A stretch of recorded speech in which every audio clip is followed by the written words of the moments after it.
만약 당신이 사랑하는 사람이 2달 뒤에 죽는다는 걸 오늘 알게 된다면 지금 뭐부터 하고 싶으세요? 얼마 전에 지인에게 가슴 아픈 이야기 하나를 들었습니다. 아빠, 엄마, 아이가 있는 평범한 가족이었습니다. 어느 날 아빠가 건강검진을 받았는데 암을 진단받았고 겨우 2달 만에 세상을 떠났습니다. 이 사연을 듣고 한동안 눈물을 참을 수가 없었는데요. 죽음 때문만은 아닙니다. 그분의 마지막 선택이 너무 가슴 먹먹했기 때문입니다. 어느 날 밤 새벽에 의사가 보호자를 불렀습니다. 이제 시간이 얼마 없다고.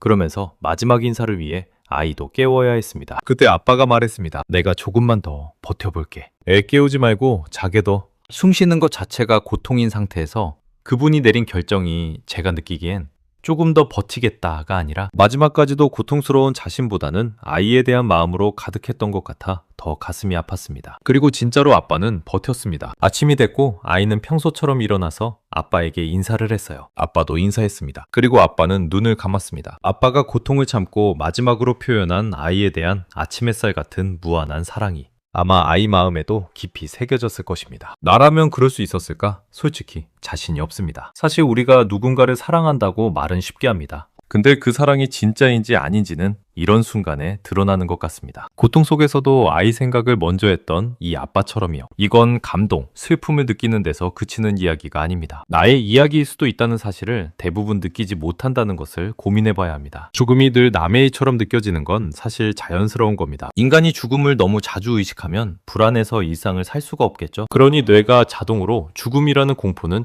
일단 밀어낼 수밖에 없습니다. 근데 문제가 뭐냐면 중요한 것도 자꾸 나중으로 미루게 됩니다. 아직은 나에게 시간이 아주 많다고 생각하기 때문이죠. 공부, 좋아하는 연예인, 보고서 마감, 약속, 청소, TV, 유튜브 등등.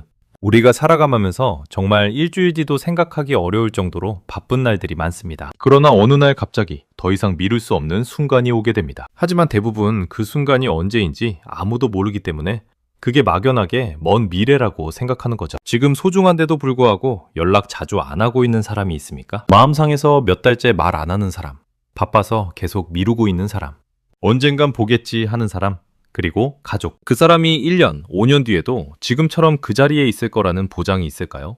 없습니다. 그건 아무도 모릅니다. 반대로 내가 이 자리에 없을지도 모르는 일입니다. 그런데 우리는 사소한 자존심 때문에 또는 귀찮아서 딱히 급하지 않은 것 같아서 그냥 흘려보내는 일이 허다합니다. 한 번만 생각해 보세요. 지금 생각하고 있는 그 사람이 내일 갑자기 없어진다면 지금 이 상태로 괜찮을까요? 장례식장에서 후회하지 않을 수 있는 사람은 아마도 없을 겁니다. 저도 지인의 이야기를 듣고 스스로에게 질문을 해보았습니다. 지금 내가 소홀하게 대하고 있는 사람이 누가 있을까? 당연하게 여기고 있는 사람이 누가 있지? 근데 생각보다 많더라고요. 여러분도 한번 떠올려 보기 바랍니다. 브로니 웨어라는 호스피스 간호사가 있습니다. 수백 명의 임종을 곁에서 지켜본 사람인데 그분이 정리한 게 있습니다. 사람들이 죽기 직전에 가장 많이 하는 후회가 5가지나 있다고 합니다. 1위. 남들 눈치 보느라 내가 원하는 삶을 살지 못했다. 다른 사람한테 잘 보이려고, 실망시키지 않으려고 기배에 맞춰 살다 보니 정작 내가 원하는 게 뭔지도 모른 채 살았다는 겁니다. 죽음 앞에서 가장 많이 나오는 말이 나답게 살지 못했다라는 게 좀 무겁게 느껴지지 않나요? 2위. 그렇게 열심히 일하지 말걸. 이건 남성들한테 특히 많이 나왔다고 해요. 가족을 위해서 더 나은 미래를 위해서 일했는데 막상 마지막에 보니까 그 시간에 가족이랑 같이 있었으면 더 좋았겠다는 겁니다. 아이러니하죠? 가족을 위해 일했는데 후회되는 것은 가족과 보내지 못한 시간이에요. 3위. 내 감정을 더 솔직하게 표현할 걸. 너무 참았던 거죠. 화도 참고, 사랑한다는 말도 참고, 미안하다는 말도 참고. 감정을 드러내면 약해 보일까봐, 관계가 어색해질까봐. 근데 마지막엔 그게 다 후회로 남는다고 합니다. 그 표현하지 못했던 감정들 말이죠. 4위. 친구들과 연락을 유지하지 못했다. 바빠서 연락이 끊기고 어색해져서 먼저 연락 못하고 그러다 멀어진 사람들. 죽음 앞에서는 그 소중한 얼굴들이 다 떠오를 수밖에 없겠죠. 5위. 나 자신을 더 행복하게 해줄 걸. 행복은 선택이라는 걸 너무 늦게 깨달았다는 겁니다. 행복해지려면 뭔가 이루어야 한다고, 조건이 갖춰져야 한다고 생각했는데 사실 그냥 지금 이 순간을 즐기기로 마음먹으면 됐던 건데 말이죠. 이 5가지 후회 중에 돈 얘기는 하나도 없습니다. 우리가 살면서 돈 많은 사람들을 보고 안 부러워해 본 사람은 아무도 없을 겁니다. 하지만 마지막 날에 가족 손을 붙잡고 집을 못 산 게 후회다. 내가 승진을 거기까지 못한 게 너무 후회된다. 이런 사람은 아마 없을 것입니다. 결국 다 소중한 사람 얘기이고 자신의 감정 얘기이고 지금 이 순간에 대한 이야기입니다. 그 아빠도 마지막에 이런 말을 했다고 합니다. 해외여행도 자주 가고 많이 놀러 다닐걸? 추억을 많이 못 만든 게 너무 아쉽다. 더 돈 많이 벌고 부자로 살아볼 거야. 이 아닙니다.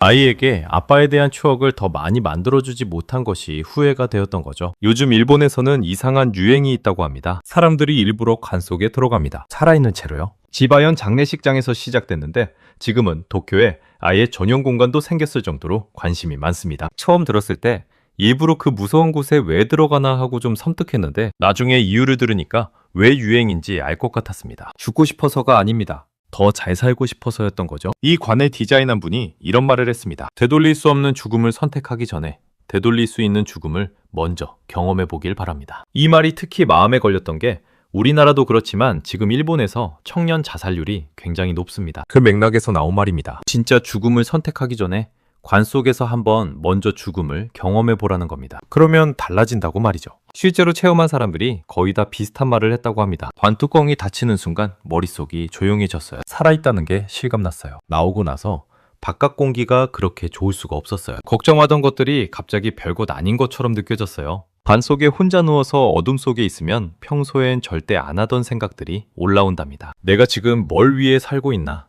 내가 진짜 원하는 게 뭔가? 내가 마지막으로 보고 싶은 사람이 누구일까?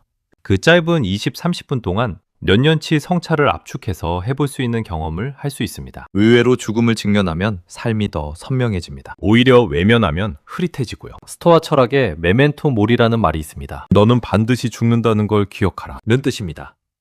2000년도 더 이전에 나온 말인데 지금도 유효한 말입니다. 어쩌면 오히려 지금 더 필요한 말일 수도 있습니다. 우리가 너무 바쁘게 살면서 정작 중요한 걸 놓치고 있으니까요. 나의 마지막이 내일일지도 모른다는 생각을 언제나 하는지 물어본다면 대부분 그렇게 생각하고 있다 라고 말할지도 모르지만 마음 깊숙한 내면에서는 자신도 모르는 사이 이 순간이 영원할 것 같다고 생각합니다. 그러니까 미루는 거거든요. 끝이 있다는 걸 알면 지금 이 순간이 달리 보입니다. 절대 미룰 수가 없습니다. 로마 황제이자 철학자였던 마르쿠스 아우렐리우스는 매일 아침 이런 생각을 했다고 합니다. 오늘이 내 마지막 날일 수도 있다. 황제라서 위기를 느끼고 무서워서 한 말이 절대 아닙니다. 그 생각 덕분에 하루를 허투루 쓰지 않으려고 했던 겁니다. 오늘 아침에 일어난 것, 밥 먹은 것, 누군가랑 나눈 대화들 모두 당연히 내일도 또 할 수 있는 것은 하나도 없습니다. 그럼 우리는 어떻게 살아야 할까요? 거창한 얘기를 하려는 게 아닙니다.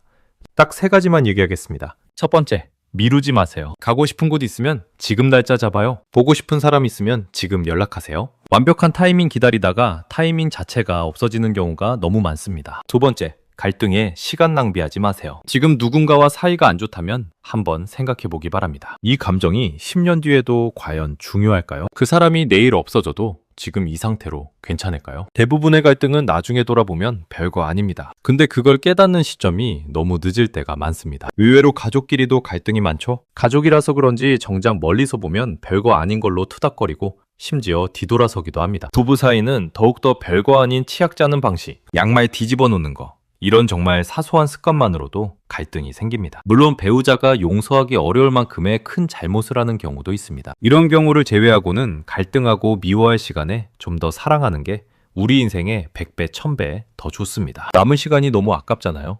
세 번째, 소중한 사람한테 표현하세요. 브로니 웨어가 정리한 후회 3위가 바로 감정을 솔직하게 표현하지 못한 거죠. 그런데 우리는 사랑한다고, 고맙다고, 미안하다고 이 말들이 왜 이렇게 어려울까요? 그냥 하십시오. 지금 내 손발이 오그라들어도 괜찮습니다. 나중에 못하고 후회하는 것보다 훨씬 낫습니다. 사람이 한순간에 갑자기 바뀌기는 어렵습니다. 오늘 영상 보고 나서 제발 딱 한 가지라도 하세요. 지금 이 순간 떠오르는 사람한테 연락해보세요. 보고 싶다고, 밥 한번 먹자고, 연락 자주 못해서 미안했다고 말이죠. 우리한테 남은 시간이 얼마인지는 아무도 모릅니다. 그러나 지금 이 순간은 확실히 우리가 존재하고 있습니다. 지금 우리가 살아있다는 건 아직 늦지 않았다는 겁니다. 싸이엑스가 당신의 오늘을 진심으로 응원하겠습니다.